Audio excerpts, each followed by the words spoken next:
Capítulo 1. Introdução à NR16.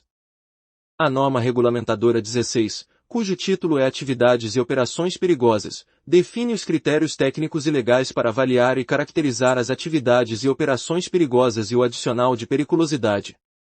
A NR16 tem sua existência jurídica assegurada, em nível de legislação ordinária, nos artigos 193 a 196 da Consolidação das Leis do Trabalho, CLT.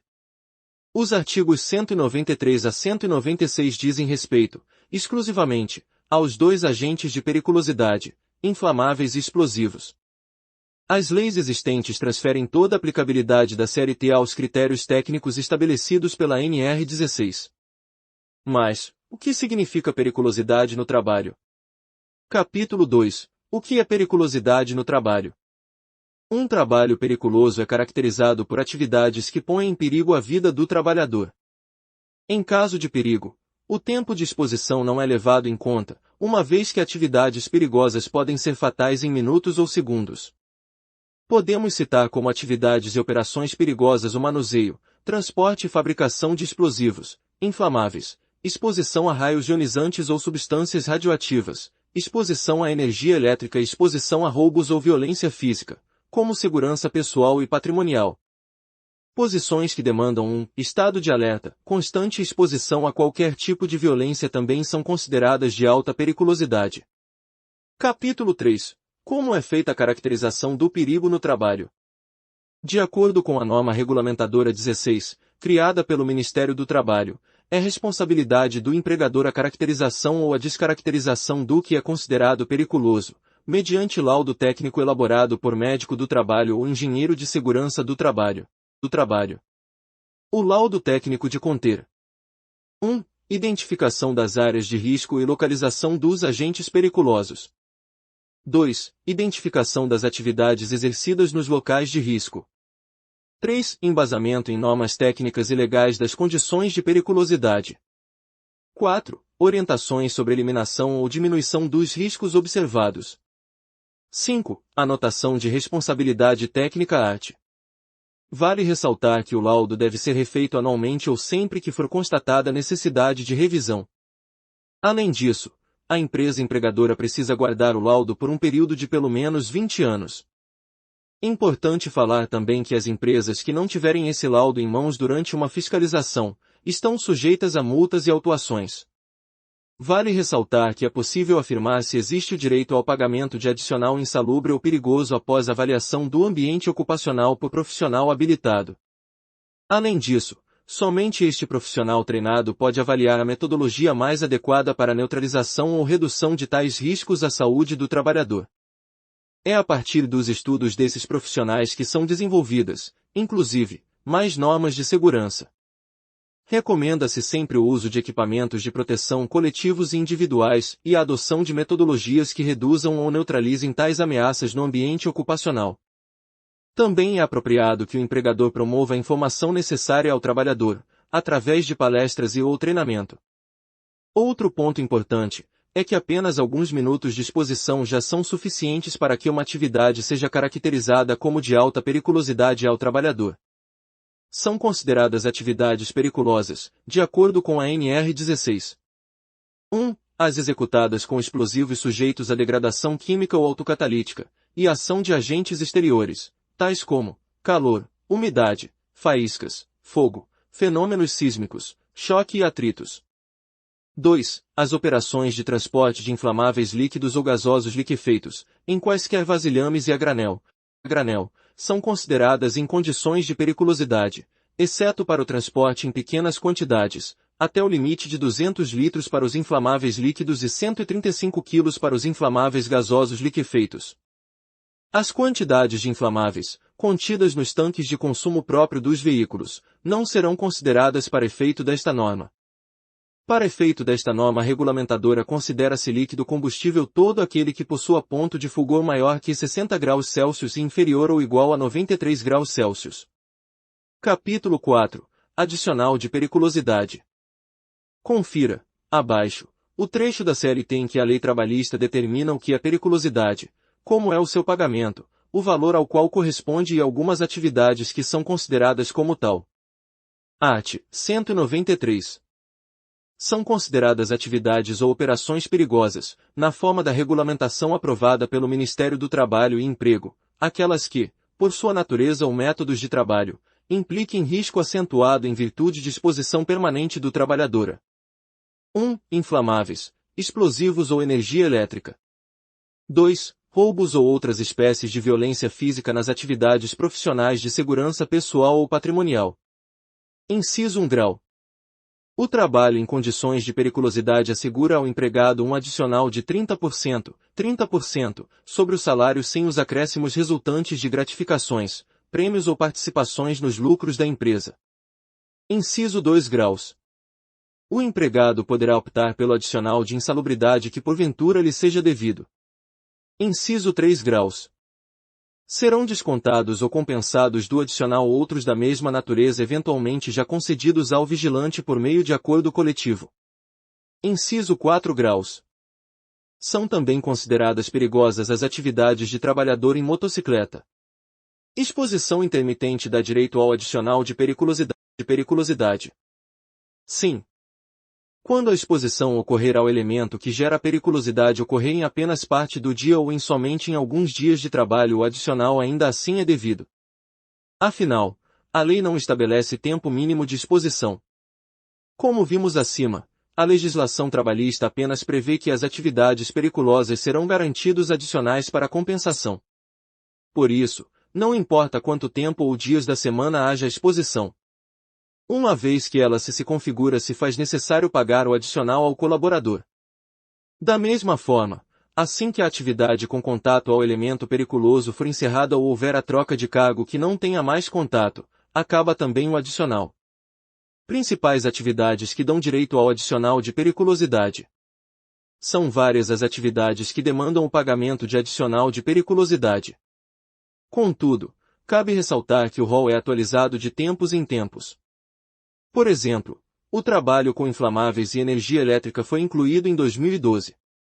Por outro lado, somente em 2014 é que a atividade do trabalhador com motocicleta, como motoboy, foi reconhecida nesse rol. Assim, a partir desse ano, o pagamento do adicional a esses trabalhadores se tornou obrigatório. Como dito brevemente antes, o rol de atividade se encontra de forma completa na norma regulamentadora N graus 16. Ela classifica as atividades que fazem jus ao adicional de periculosidade de acordo com sua natureza. Com explosivos. Com inflamáveis. Com radiações ionizantes ou substâncias radioativas. Com exposição a roubos ou outras espécies de violência física nas atividades profissionais de segurança pessoal ou patrimonial. Com energia elétrica. Em motocicleta. Como calcular? Para calcular o adicional de periculosidade é preciso 1. Valor bruto do salário do colaborador. 2. Calcule 30% do valor do salário bruto. 3. O resultado é o valor do adicional. Em números, o colaborador João recebe um salário bruto de R$ 2.500. O cálculo do adicional de periculosidade é o seguinte. R$ 2.500 vezes 30%, que é igual a R$ 750. Portanto, R$ 750 é o valor do adicional de periculosidade para esse colaborador. Capítulo 5. Periculosidade x insalubridade. Insalubridade. Mata os funcionários aos poucos. Exemplo. Agentes químicos e biológicos.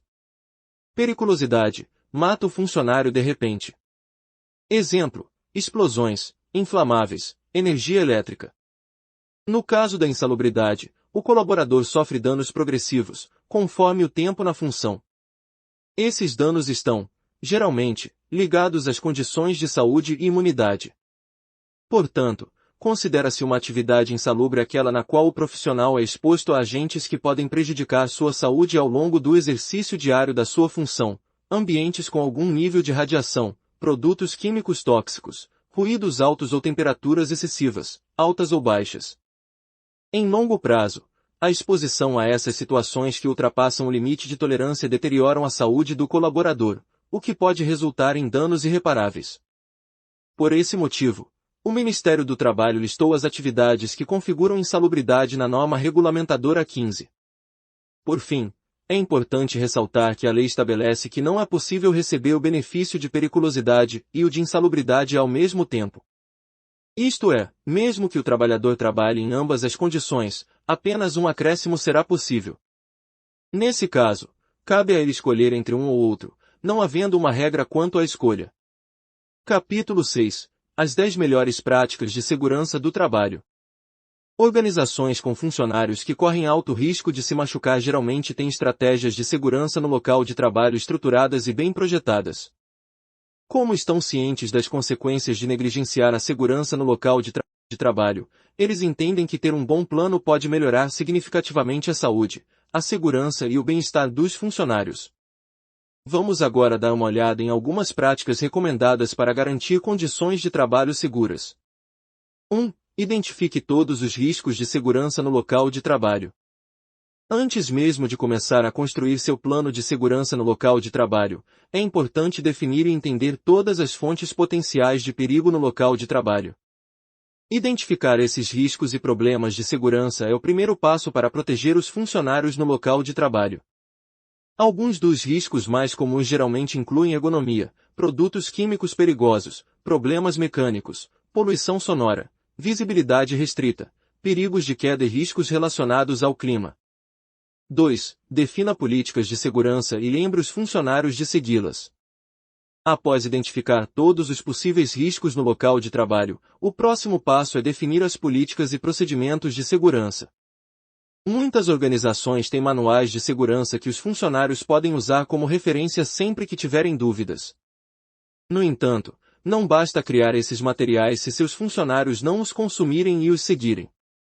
É trabalho dos empregadores lembrar continuamente aos funcionários a importância de seguir as diretrizes de segurança. Além disso, sob ótica da CLT, os funcionários são obrigados a cumprir os padrões, regras e regulamentos estabelecidos pela lei e dispostos pelo empregador. 3. Manter os colaboradores alinhados para fomentar a cultura de segurança. Suponha que você esteja tentando construir um local de trabalho centrado no funcionário, garantir uma experiência positiva do funcionário e promover uma cultura de segurança. Nesse caso, todos os seus funcionários, incluindo líderes e gerentes, precisam estar alinhados. Aqui, os empregadores muitas vezes negligenciam a importância de comunicações abertas e transparentes no local de trabalho. Além de apenas ter um plano claro e treinamentos de segurança, as organizações precisam encontrar maneiras de incorporar novos comportamentos de funcionários, fornecendo histórias de segurança inspiradoras, comunicando novos programas de segurança e compartilhando os sucessos da empresa. 4. Construa um plano de comunicação de segurança. Muitas organizações estão agora implementando comunicações de segurança como um valor central da empresa. Esse foco em um local de trabalho centrado na segurança melhora não apenas o moral dos funcionários, mas também o resultado final. O plano de comunicação de segurança deve consistir em um conjunto de materiais, atualizações importantes da empresa, mensagens e outras campanhas internas que precisam ser comunicadas aos funcionários certos no momento certo. Além da pontualidade, a criação de conteúdo envolvente e relevante é crucial aqui. Ao criar seu plano de comunicações de segurança, sempre se faça estas perguntas. Quais são as principais mensagens que queremos comunicar? Quais são as atualizações de segurança importantes a serem compartilhadas com os funcionários? Como e onde a documentação importante deve ser armazenada e compartilhada com os funcionários? Quais funcionários devem ser alcançados? Como vamos segmentar o público interno para garantir que o funcionário certo receba a mensagem certa no momento certo? Que tipo de conteúdo devemos distribuir para garantir um alto engajamento? Quais canais de comunicação devemos usar para distribuir as mensagens? Podemos alcançar os funcionários em seus telefones celulares em questão de segundos. Como reconheceremos aqueles que seguem as diretrizes para garantir melhor conformidade entre os demais funcionários? Como mediremos o impacto de nossas campanhas de comunicação? 5. Designar um representante de saúde e segurança.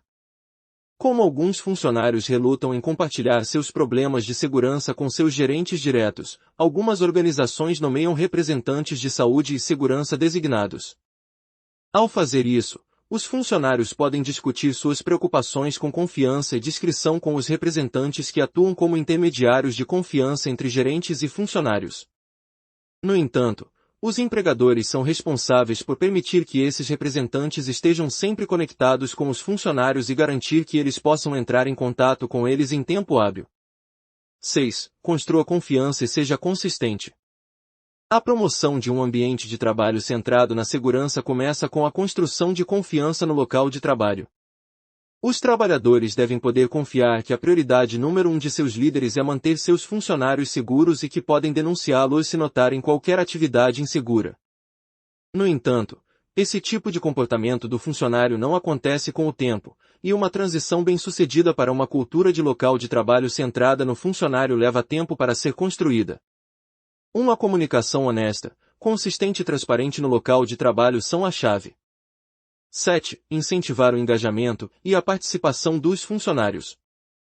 Incentivar o engajamento dos funcionários, feedback constante, conformidade e participação são pré-requisitos essenciais para promover e desenvolver uma cultura de segurança positiva em seu local de trabalho.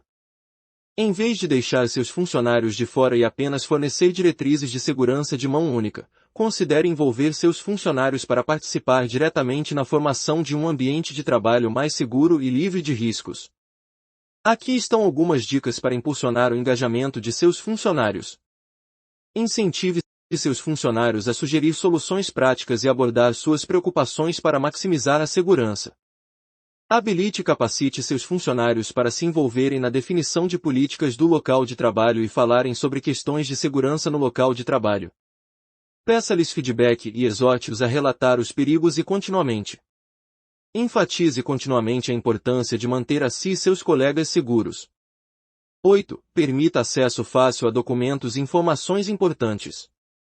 Os funcionários que trabalham em situações de riscos normalmente passam a maior parte do tempo fora dos escritórios da empresa e muitas vezes não têm espaços de trabalho designados, seja uma mesa no escritório ou um computador na bolsa.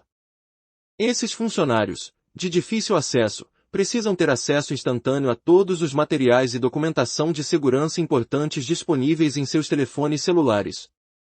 Por outro lado, os empregadores precisam eliminar a sobrecarga de informações. Por isso, esses funcionários devem ter acesso ao feeds de notícias disponibilizados pela empresa, onde podem consumir conteúdo relevante para suas funções e riscos potenciais específicos de suas funções. Por outro lado, os gerentes e representantes de segurança precisam ter uma maneira de enviar atualizações instantâneas, notificações de segurança e a capacidade de compartilhar conteúdo automaticamente de fontes de segurança confiáveis, como relatórios do governo. 9. Reconhecer aqueles que seguem as regras e regulamentos. Além de manter os colaboradores informados, é importante elogiar e reconhecer aqueles que regularmente realizam seu trabalho com segurança. Isso cria uma cultura de segurança mais aberta e positiva e aumenta a probabilidade de que outros incorporem os mesmos comportamentos. Essa cultura de apreciação ajuda muito quando você quer que os outros entendam e apoiem seu plano. Compartilhe os sucessos de seus funcionários e amplifique exemplos positivos, dê reconhecimento público e permita que outras pessoas em sua organização participem das conversas. 10. Meça o impacto de suas campanhas de comunicação de segurança.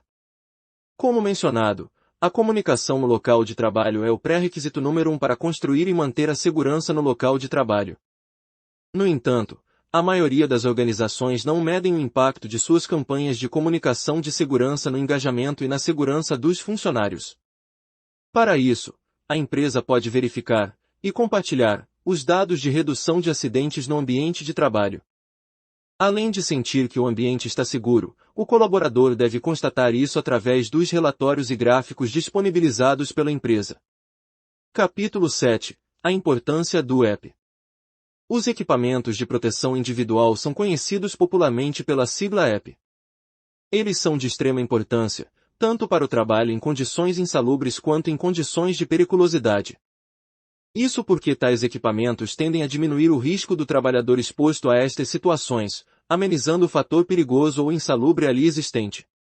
Os tipos de equipamentos de proteção individual mais conhecidos são luvas, botas, jalecos, capacetes, protetor solar, cintos de proteção, óculos, macacões impermeáveis, máscaras. Esses são apenas alguns dos exemplos existentes. Aliás, não são apenas situações que envolvem, por exemplo, condições insalubres, como frio, e periculosas, como fogo, que exigem o uso desses equipamentos. Alguns tipos de atividades dependem necessariamente do uso dos materiais de proteção, tais como aquelas realizadas na construção civil para edificações e reformas realizadas nas alturas. Além disso, é de extrema importância que sejam observadas as datas de validade do produto ou as exigências governamentais de tempo de uso de cada um deles. Dessa maneira, cabe à empresa conceder aos empregados os materiais necessários e dentro do prazo de validade. Compõe, ainda, dever da empresa, a fiscalização do uso do material de proteção. Ou seja, não pode o empregado simplesmente deixar de utilizar o app em razão de sua vontade. Isso, inclusive, pode trazer sérios prejuízos financeiros à empresa. Por fim, vale ressaltar a importância de contratar um profissional especializado na segurança do trabalho, que será responsável por acompanhar o uso dos equipamentos, assim como a utilização correta deles, e controlar o ambiente de trabalho a fim de evitar acidentes e exposição demasiada dos trabalhadores aos aspectos que caracterizam a periculosidade. O que fazer em caso de recusa no uso de materiais de proteção? Conforme dito anteriormente, cabe ao empregador fiscalizar e exigir o uso, pelos empregados, dos materiais de proteção, ou seja, dos EP. Portanto, não só o uso deve ser observado, como também a correta aplicação dos equipamentos. Não pode o empregado simplesmente se recusar a usar os EP necessários. Caso haja recusa da usa dos equipamentos pelo empregado mesmo após orientação pelo empregador ou supervisor e o trabalhador se mantenha irredutível, ou seja novamente flagrado, outras vezes, prestando serviços sem o uso deles, caberá à empresa aplicar algumas sanções. Primeiramente, indicar-se a aplicação de uma advertência. Caso o problema se repita, é possível aplicar ao trabalhador uma suspensão de 1 dia, e caso haja reincidência no erro, nova suspensão, de 3 dias. Caso essas sanções não alcancem o efeito desejado e haja recusa do empregado em usar o EP mesmo assim, o empregador poderá dispensá-lo por justa causa ou, se for do seu desejo, realocá-lo para outra função. Nesse sentido é importante ressaltar que em caso de acidente causado pelo não uso ou uso incorreto de EP o empregador pode ser multado pelo monte, também ser condenado ao pagamento de danos morais e materiais à família do trabalhador. Capítulo 8. Art. 193 a 196 da CLT completos. Art. 193. São consideradas atividades ou operações perigosas, na forma da regulamentação aprovada pelo Ministério do Trabalho e Emprego, aquelas que, por sua natureza ou métodos de trabalho, impliquem risco acentuado em virtude de exposição permanente do trabalhador. 1. Inflamáveis, explosivos ou energia elétrica. 2. Roubos ou outras espécies de violência física nas atividades profissionais de segurança pessoal ou patrimonial. Inciso 1 grau. O trabalho em condições de periculosidade assegura ao empregado um adicional de 30%, sobre o salário sem os acréscimos resultantes de gratificações, prêmios ou participações nos lucros da empresa. Inciso 2 graus. O empregado poderá optar pelo adicional de insalubridade que porventura lhe seja devido. Inciso 3 graus. Serão descontados ou compensados do adicional outros da mesma natureza eventualmente já concedidos ao vigilante por meio de acordo coletivo. Inciso 4 graus. São também consideradas perigosas as atividades de trabalhador em motocicleta. Artigo 194. O direito do empregado ao adicional de insalubridade ou de periculosidade cessará com a eliminação do risco à sua saúde ou integridade física, nos termos desta seção e das normas expedidas pelo Ministério do Trabalho. Artigo 195. A caracterização e a classificação da insalubridade e da periculosidade, segundo as normas do Ministério do Trabalho, far-se-ão através de perícia a cargo de médico do trabalho ou engenheiro do trabalho, registrados no Ministério do Trabalho. Inciso 1 grau. É facultado às empresas e aos sindicatos das categorias profissionais interessadas requererem ao Ministério do Trabalho a realização de perícia em estabelecimento ou setor deste, com o objetivo de caracterizar e classificar ou delimitar as atividades insalubres ou perigosas. Inciso 2 graus. Arguida em juízo insalubridade ou periculosidade, seja por empregado, seja por sindicato em favor de grupo de associado, o juiz designará perito habilitado na forma deste artigo, e, onde não houver, requisitará perícia ao órgão competente do Ministério do Trabalho. Inciso 3 graus. O disposto nos parágrafos anteriores não prejudica a ação fiscalizadora do Ministério do Trabalho, nem a realização ex officio da perícia. Artigo 196. Os efeitos pecuniários decorrentes do trabalho em condições de insalubridade ou periculosidade serão devidos a contar da data da inclusão da respectiva atividade nos quadros aprovados pelo Ministro do Trabalho, respeitadas as normas do artigo 11. Capítulo 9. Considerações finais. A segurança dos trabalhadores, também conhecida como segurança do trabalhador e saúde e segurança ocupacional, refere-se ao fornecimento de um ambiente de trabalho seguro, equipamentos seguros, políticas e procedimentos para garantir a saúde e a segurança dos trabalhadores. Em 2020, a segurança no local de trabalho tornou-se uma das principais preocupações de muitos empregadores. Não apenas a pandemia do Covid-19 está resultando em mais doenças, mas o surgimento de trabalho remoto e locais de trabalho dispersos estão dificultando o acesso dos empregadores aos funcionários da linha de frente sem mesa. Embora as organizações tenham a obrigação moral de garantir condições de trabalho seguras, locais de trabalho inseguros também podem ter sérias consequências legais e financeiras para os empregadores.